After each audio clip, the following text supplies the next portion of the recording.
Salutations everyone, this is Razor, bringing you some demolition on Modern Warfare 3 with the Spaz 12, and what I'm going to be talking about is the transition back to an Infinity Ward game. We kind of have to do this every year. We're going to have to get used to the feel of, the publisher who hadn't published in the past 2 years, and we're going to have to do it again. So what many people do is they go to the previous COD and, just see how that feels. And for Modern Warfare 3, that's really the best taste. We can really get a feel of what Call of Duty Ghosts is going to be like, because we've seen plenty of footage, we've seen plenty of gameplay, and it looks, and I'm not going to say feels because I don't know how it feels because I haven't played the game, but it looks like it would feel quite similar to Modern Warfare 3. Its look is very similar. Obviously the graphics are a little bit updated, but you can just tell that this is Infinity Ward's installment, and we got plenty of lag going here, as Infinity Ward games love to do. And I have gone back to Modern Warfare 3, and I gotta tell you guys, it's not a fun experience to go back to. I know we've all made our comparisons to Modern Warfare 3 with Black Ops 2, and in the video that I made, I said that Black Ops 2 was the better game. It wasn't the biggest margin of defeat in the world, but Black Ops 2 was just the better game. It had a lot of mistakes, but it was better than Modern Warfare 3, and I definitely am going to stand by that, especially after going back to Modern Warfare 3, because this thing is just plagued with so many problems, a litany of things that you could always expect from Infinity Ward games. You got shit spawns up the wazoo everywhere, just crap spawns. You got score streaks everywhere. In Black Ops 2, you didn't see score streaks all over the gaff, but in Modern Warfare 2, Modern Warfare 3, that's what we get. Score streaks are everywhere. There's a lot of them. They're easy to get. There's different score streak packages, the support and the assault, and support's coming back, which we all know is going to suck. That's the number one reason to not be excited for Call of Duty Ghosts, is because the welfare system is back. You get a free score streak, you get a free score streak, you get a free score streak just for playing the game. A participation ribbon, if you will, and that ribbon is easier to get than if you earned it. Like I've mentioned, it looks like from what we know so far that the hardest to get score streak in Assault is the same score streak is the same hardest support score streak to get. I don't know if they're going to be slightly different, like the Osprey Gunner and the Escort Osprey in Modern Warfare 3 is. I don't know if the difference is going to be like that, or if they're going to be basically the same. Either way, it's going to be a very, very close similarity between the two score streaks, and they're going to be everywhere. And it's only going to be one extra kill to get it, and you don't have to worry about dying in between. Wings of Redemption made a very, very good suggestion. And he said if you have to put in the support streaks, then have every single death take off one of the points. And I thought that was a very astute and much more balanced way than the structure that we have right now. I mean, everyone would like to have no support streaks in this game. That's just what the smart players want. That's what the good players want, because it makes for a better game. It makes for a more competitive game, and it makes for less bullshit. And if we had every single, it's a no-win situation having the support streaks, no matter what the support streaks are.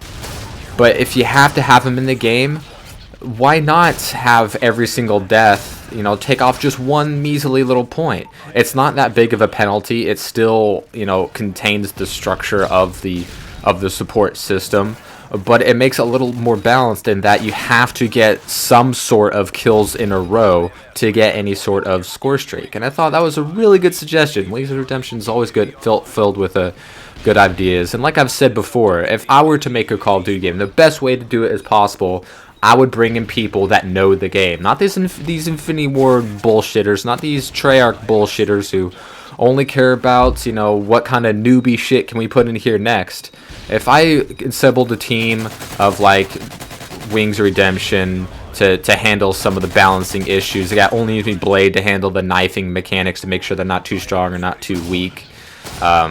Make Zergriz, a consultant in sniping to make sure they're not too easy or too hard or balanced and whatnot.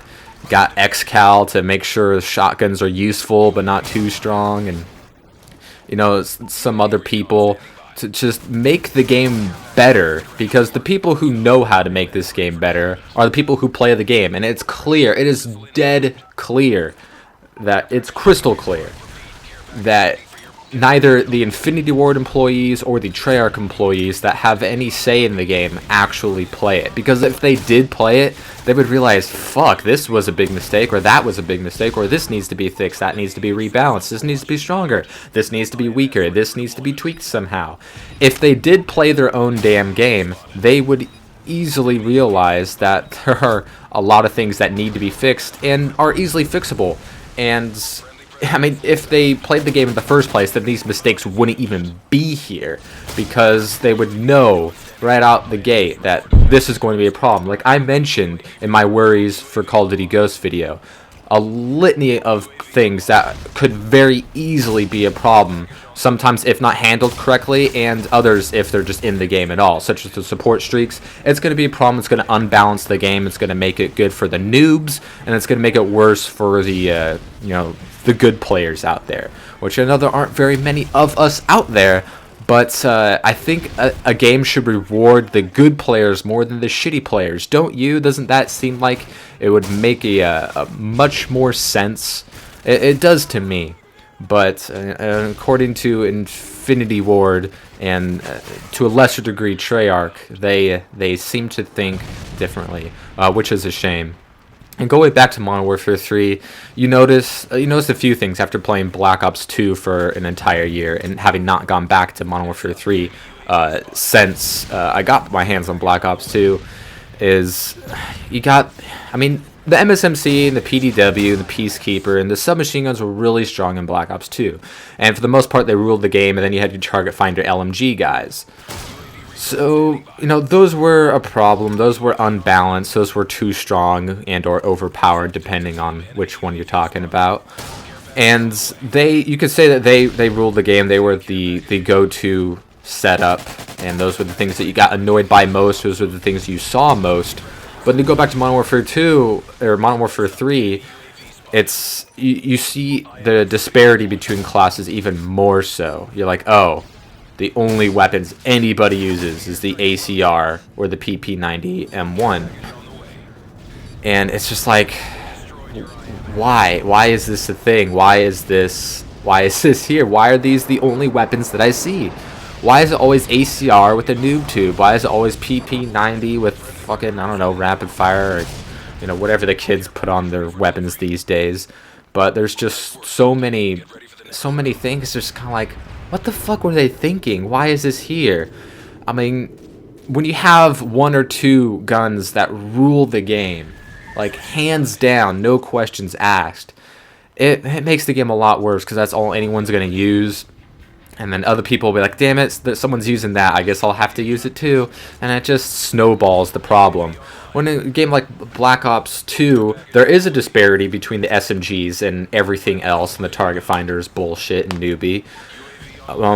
But still, you have a much easier time getting a SCAR gameplay on Black Ops 2 than you have getting, I don't know, a G36 gameplay in Modern Warfare 3. It's just the disparity is much larger in these Infinity Ward games between what's good and what's kinda good and what's shit.